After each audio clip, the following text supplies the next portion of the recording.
What's up guys, Game Nut here and welcome back to some more Madden 17 Ultimate Team, and today is going to be the final episode with this current lineup that we have. Of course, after we are done with this team, we make a run at the Super Bowl. We're going to be making one last lineup, man, and it is going to be the best of the best players. But you know what? We got to continue focusing on this lineup right now, and we've only got one area left on this team that needs to have improvements, and that's over on the defense. You guys can see we have a few new positions that need new key players, and that is going to include our right outside linebacker. It feels so good to finally say that, man. We have had Jadeveon Clowney as our starting outside linebacker for months, man. It has been such a long time, so it's finally time to get a new right outside linebacker. Obviously going to get ourselves a new user as well at middle linebacker number 1. Mike Singletary is now down to the number 2 linebacker, and we also need to get ourselves a right end as well as a defensive tackle number 1. Randy White is still the team. He is just now down at defensive tackle number 2. So to start things off with our right outside linebacker, I know this is the last of the somewhat weak upgrades that we're going to be making to our team. Okay, I know it's only a 95 overall legend. It's my boy Terrell Suggs. I couldn't go without playing a Madden and not having T-Sizzle on my team at least once. This is the newest card that he has. It's his 95 legend. You guys see the stats, but don't worry. Once we have the chemistries plugged in onto him, he's going to go up to a 98 overall. So I know it's not the best upgrade, but there really isn't like a ton of great right outside linebackers in the game anyway. So moving on, now we're going to get to some really good upgrades. We've got at right end 98 overall Jarrell Casey, and let me tell you guys, this dude seems like he should be absolutely unstoppable. Of course he's going to go up to a 99 overall. You see his stats. He's already got a 95 block shed and a 96 power move. Was that? I mean, this card seriously looks like it could be unstoppable. He does have edge setter and inside blitzer chemistry. Now as we go forward, going to pick up our starting defensive tackle. We're actually going to get the speed edition, or actually that might have been the strength edition, yeah it was, of John Randall. The reason I decided to pick that up is because I needed to complete it for the set of the Ultimate Legend John Randall. This was actually like so much cheaper completing the set. I think I spent like 50,000 coins on the set, whereas at the time of this, his Ultimate Legend on the auction house was going for like 250,000 coins. So I definitely saved quite a bit of coins doing this. So you guys see our new defensive tackle is going to be none other than John Randall. I think this guy is going to fit perfectly in our lineup. So that now of course brings us to the mystery player that was in the previous episode for you guys.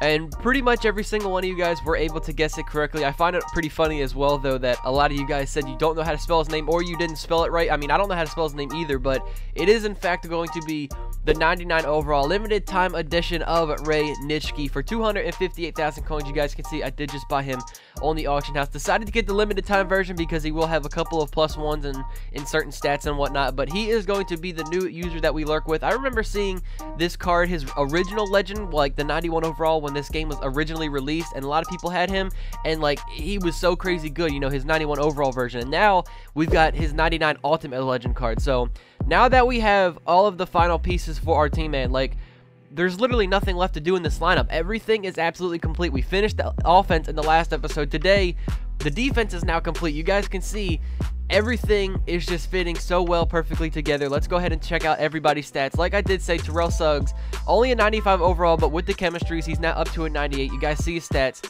95 strength, 95 tackle, 94 play recognition, 94 block shed, 96 pursuit, and a 91 hit power. I think he's going to be a great outside linebacker for us. Ray Nitschke now has a 90 speed. That is awesome for middle linebacker. 96 tackling, 97 play recognition, 97 block shed, and a 99 pursuit. Oh my god, Jarrell Casey. Look at this card. 96 strength and tackling, 98 block shed and power move, 96 play recognition. That guy is going to be so dominant. And last but not least, we've got John Randall, 85 speed, 93 tackling, 94 block shed, 96 play recognition, and a 96 pursuit. So there it is, you guys. Like I said, defense is now 100% complete. We've got new additions at every single position on this team. Since you guys did just see, you know, our previous lineup where we had Derek Carr as our quarterback, we just went through an entire new lineup, got new players at every single position, and this team looks incredible. I mean, look over on that right hand side. You guys see me flipping through the chemistries.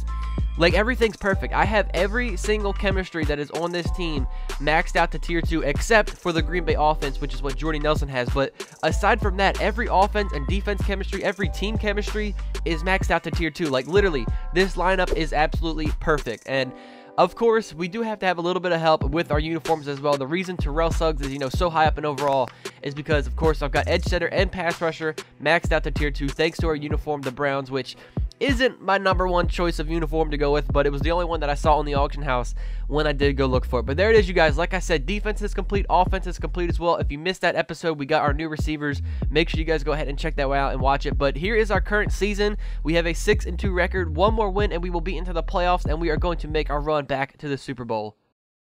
We are set, ready to rock for this Madden Ultimate Team matchup, and these guys on your screen ready to rock as well. Some of the stars of today's game, and speaking of the game, let's get right to it. I'm so excited, man. Our lineup is finally complete once again. We get to take another run towards the Super Bowl, and I know that we went through this lineup, like, very quickly, like, really fast, but, like, I've said this before, you guys have heard me say it, we're on like a really tight schedule because Madden 18 is literally right around the corner, so I wanted to complete this lineup and play with all these new cards, and I have an entirely separate lineup besides the one that we're playing with right now that I want to make videos for you guys. So like we're going to be like going very quickly with all these players. So as we're coming out at the start on defense, you guys see the man Jarrell Casey already coming up with his first sack in this game, which led to a 3rd and 17, and we were just a foot away from getting that interception with Ray Nitschke. We were so close. He kind of just threw that one up to his receiver. It was a bad throw, almost went towards us. So that resulted, like I said, in a 4th down. He punted us the ball, and I'm not going to lie, I definitely play a little bit sloppy on offense to start things off. Like, when I get to these playoff games, I just, like, I play so cautious, man. Like, I just don't want to take shots down the field. I don't want to make stupid mistakes. I don't play like my normal self because I don't want to lose and have to start my season all over again. So, like, I play really bad. So, you guys can see here, end up getting sacked with Dak Prescott, which resulted in a 3rd and goal, dumping it off to Jordan Reed. So, like I'm saying here, I don't even try and take a shot at the end zone because I just play too conservative once I'm in the playoffs, man. I don't like losing in them. So, that resulted in 4th and goal. Decided to go ahead and kick the field goal and take our 3 points. So, now, jumping into the 2nd quarter, we're back out on offense. My opponent did have his drive. He put up a field goal as well. So now we've got a minute left until halftime. Trying to get something else on the board. We find Jordan Reed once again able to shake out of that one defender and then go forward for a pickup of a 1st down and a lot more. 56 seconds left. We find the GOAT Jerry Rice for a nice little curl route. He kept going with this defense. I'm pretty sure it was cover 4, which, usually leaves curl routes wide open. 3rd and 11, we had to take a shot deep, and Jordy Nelson, oh my God, comes up with the one-handed catch. That was definitely a big-time play. That led us to be able to put up another field goal right before halftime, so now we have ourselves a 6-3 lead. Very slow first half of this game, only a bunch of field goals. Gotcha, bitch! So as we are back out on defense, the Honey Badger, Tyrann Mathieu, comes up with the interception. Finally got ourselves a stop on defense.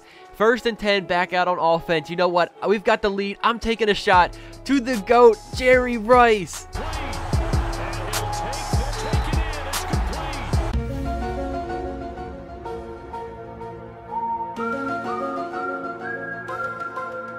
Going off of what I said earlier, how I play conservative in these playoff games, once I have myself like the slightest lead, then I get a little bit more comfortable and I'll start taking some more shots down the field because I know I can kind of afford to let up a score in the game. So you guys can see Terrell Suggs comes up with the pressure, should have been a sack, and this defensive line really started to shine, man. Now it's Von Miller coming up with the sack. Forced a fumble. Unfortunately, he was able to recover it, but here with 4 minutes left, he decided to take his field goal, which doesn't really make a lot of sense because now he's still down by 9 points, which is 2 possessions. So, like, that field goal didn't help him whatsoever, but it didn't even matter as we're back out on offense. 3rd and 14, like I said, felt a lot more comfortable playing in this offense now that we had the lead. We found Jerry Rice yet again for his 2nd touchdown on the 2-point conversion. Dak Prescott is going to take it himself, run into the end zone, and now we just extended our lead even further. 1st and 10, Jarrell Casey. This guy, I'm telling you, man, he seems like a monster. He comes out with his 2nd sack in this game, and with a minute and a half left, you see the score is 23-13. We took a shot to Larry Fitzgerald. He comes up with the catch, somehow gets away from those defenders, and he goes for the easy touchdown. We just continue to extend our lead on this guy. Now the score is 30-13. Gotcha, bitch! And now officially things are over. I mean, with a minute left, there's no way he's getting 17 points. But on defense, we get our first user pick with Ray Nitschke. That was going to finish off this game. You guys can see the final score was 36-19. We did have a few more scores between myself and my opponent, which, I mean, they ultimately don't matter because we still had a big-time blowout victory. That was actually my opponent's conference championship game as well, so we just kind of ruined his Super Bowl party. and now we get a peek at some of the top players here for this Madden Ultimate Team matchup. Brandon Gaudin, Charles Davis ready to go in the booth. We hope you're ready to go at the controls. Let's play. So I'm sure as you guys can figure out, that was actually a playoff game. The one that we did need to win to actually get to the playoffs really wasn't a good game. I mean, obviously we won since we're in the playoffs, but it wasn't a good game. It wasn't entertaining, so I decided, you know what, let's just skip it, go right into the playoffs, and, you know, play in these ones for you guys and see how things turn out. So as we're starting things out on defense, we're making some big plays. Von Miller already has himself a sack, which leads to a 4th and 3. My opponent is deciding he's going to go for it. Gotcha, bitch. And we get the user pick with Ray Nitschke, and he somehow breaks out of the tackles, and he's going to go all the way.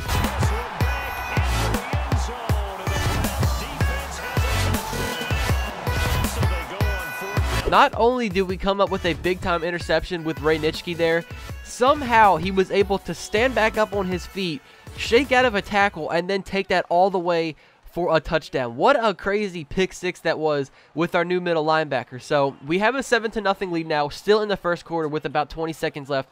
My opponent has Steve McNair at quarterback, and he started, you know, do a little bit of work with this guy. Started to go down the field, and 3rd and 3, I'm glad that he dropped that, because if you guys would have seen the previous 10 plays, this dude literally just checked it down in the flats to DeMarco Murray like every other play, man. It was ridiculous. So it's about time he dropped one when, Gotcha, bitch. On 4th and 3 again, decides to go for it. This time a very bad throw, throws it up. Chris Harris Jr. comes up with the interception. I don't really understand how he was down on that play. I mean, he caught the ball and just continued to start walking, and the play was called dead. Don't know how that makes sense. He could have possibly returned that for a little bit more, but you guys can see coming out here now on offense, we found Jerry Rice on the first play. 2nd and 13, going back to our tight end, Jordan Reed. 2nd and 10, going to go with the screenplay to David Johnson. You guys know the dual threat, the rusher and the receiver. And look at this dude breaking out of all of these tackles. There was one last guy in his way who was able to stop him at the 4-yard line. That was almost an insane touchdown. A few plays later on 3rd and goal, however, on the 2-yard line, give it right back to the man, David Johnson, who spins his way into the end zone, giving us now a 14-0 lead. So with 30 seconds left until this halftime, my opponent, we're not letting up any points, man. I don't know what you're doing. Gotcha, bitch.